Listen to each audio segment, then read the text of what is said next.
Bethesda's writing is the best in the entire world. Said nobody ever. I think it's a pretty fair comment to say that Bethesda has never quite been known for their writing skills. And since they're keeping us in the dark about The Elder Scrolls 6, leaving us with pretty much nothing other than a trailer, I thought it'd be a pretty interesting topic to take a look back into their past, and especially back into their writing. That very writing often questions our intelligence and treats many of us like we are just 5 years old. From the simplistic dialogues to the underdeveloped characters, and obviously the main man behind it. Before we start, if you are a fan of Bethesda videos or just gaming videos in general, please be sure to consider subscribing, as it really does help out the channel. But other than that, let's explore how Bethesda's narrative approach might just be the most overlooked insult to a gamer's intelligence.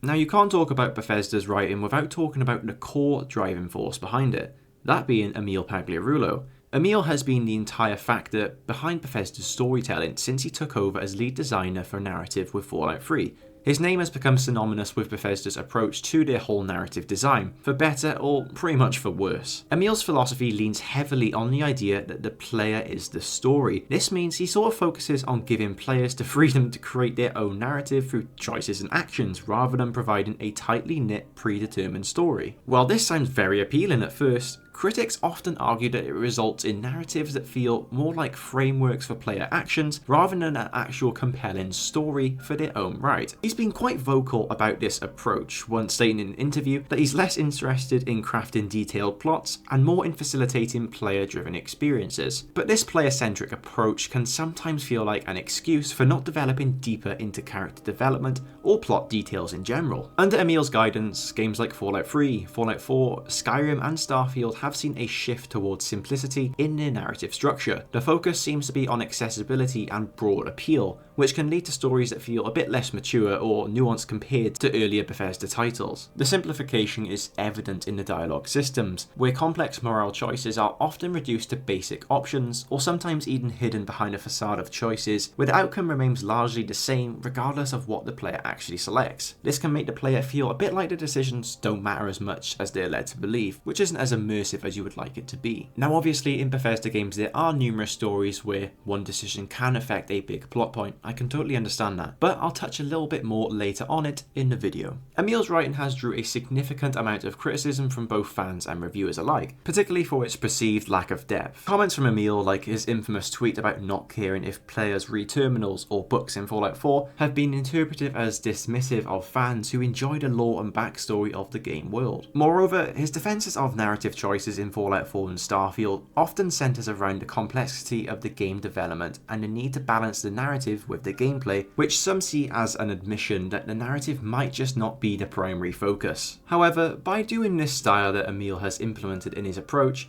it's allowed for many games to be more accessible and easier to enjoy for a broader audience, if you see that as a plus. The freedom to shape one's own story through their own actions rather than the story's actual dialogue trees can be liberating for many players, although it's just something I'm never going to personally agree with, because if I'm playing your game, I want you to be able to tell me a great story. His work has also contributed to some memorable moments in Bethesda games, that's for sure, where player agency signs like the various endings of Fallout 3 or the impact of choices in Skyrim on the game's factions. That was something that I found was really nicely done, and I can't fault him for that, if it was his decision at all. This whole narrative direction under Emil has undeniably shaped Bethesda's games into what they are today. His methods have fans both who cherish the freedom they provide, and critics who yearn for the depth of storytelling seen in the earlier Bethesda games, or those from other studios. I myself being someone who likes a bit more depth personally. Whether you feel insulted by this narrative simplicity, like me, or empowered by its freedom it offers, it's clear that Emil's influence on Bethesda's storytelling as a whole is profound and controversial at the same time. But it's all easy for me to say this without no backup, so let me go through a few case studies in writing from each Bethesda title that I may be referring to, and see in some instances where the writing may be a bit under par.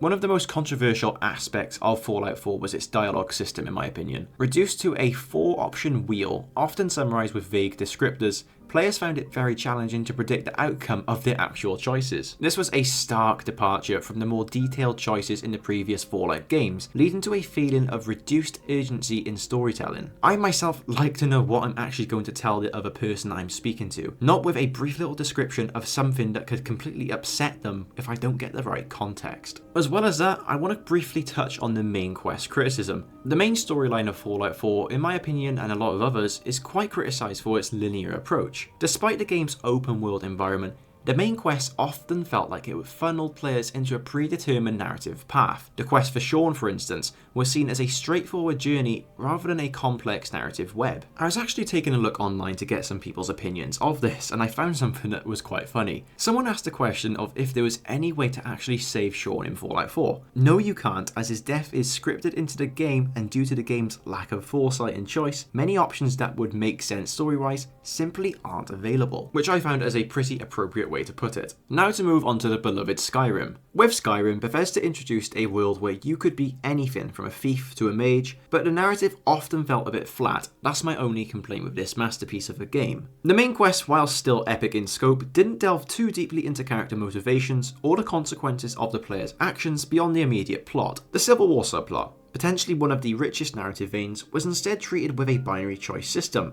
lacking the depth that could have made it one of the game's highlights, although it was still pretty memorable. Side quests in Skyrim varied greatly in quality. While some like the Dark Brotherhood or the Thief's Guild offered very rich narratives, others seemed hardly put together, more about filling the world than adding to the actual lore. The depth of the lore was there, sure, but often hidden away in books or obscure quests rather than integrated into the main gameplay experience. Personally, I felt like you had to go looking for the lore yourself. I just would have enjoyed if it was integrated a bit more into my journey throughout Skyrim. And this goes back to once again talking about gaming streamlining, and how some companies make their games streamlined just to appeal to a wider audience. In my opinion, it just really dumbs down the experience and also insults the gamer's intelligence. But this is the price they had to pay if you wanted to reach a wider audience apparently, and well, obviously it worked. And for my final case study, I'm going to go to the very underwhelming Starfield. If you thought the previous two games I mentioned was a little bit harsh, then I think we can all agree that this is by far the worst and 100% deserves to actually be on this list. With Starfield, fans expected a leap in narrative quality, given it was Bethesda's first new IP in over 2 decades. However, the narrative was met with very mixed reaction, let's just say. The main story was seen as engaging, but lacking the complexity or emotional engagement of other space operas in gaming,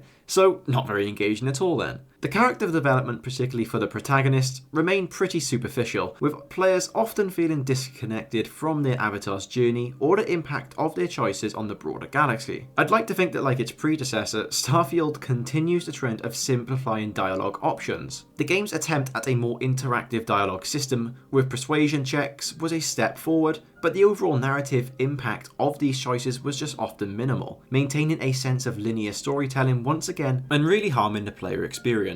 The whole universe of Starfield was vast and filled with potential stories, yet much of this remained in the background. The game's approach to lore was similar to Skyrim, rich for those who actually dug deep, but not always at the forefront of the player's experience. The factions and their conflict had the backdrop for a deep narrative exploration, but were just executed in a way that felt very surface level to many people, including me.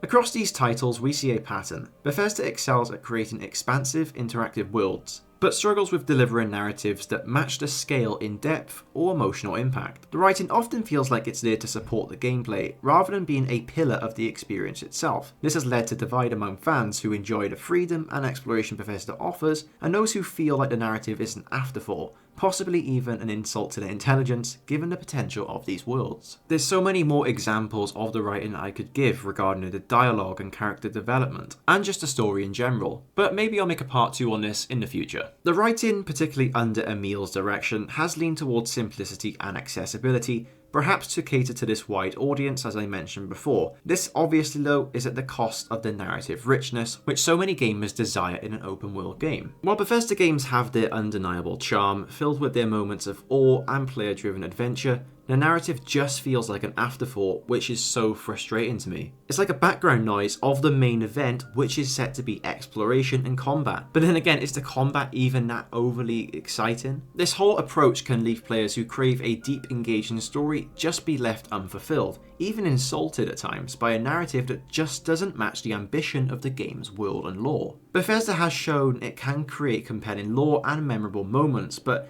the integration of these elements into the main narrative experience is really just where they fall short. For Bethesda to truly honour their own intelligence and investment of their players, they might just need to balance their gameplay freedom with a commitment to storytelling that is both expansive and as detailed as their worlds. But until that actually happens, fans will continue to debate whether the freedom to explore justifies the narrative simplicity, or if it's time for Bethesda to actually evolve their storytelling. Now I'm going to end the video on a little different note here, showing you what Mr. Emil had to say himself about storytelling in Bethesda games. Let's say, okay, we're going to write the great American novel.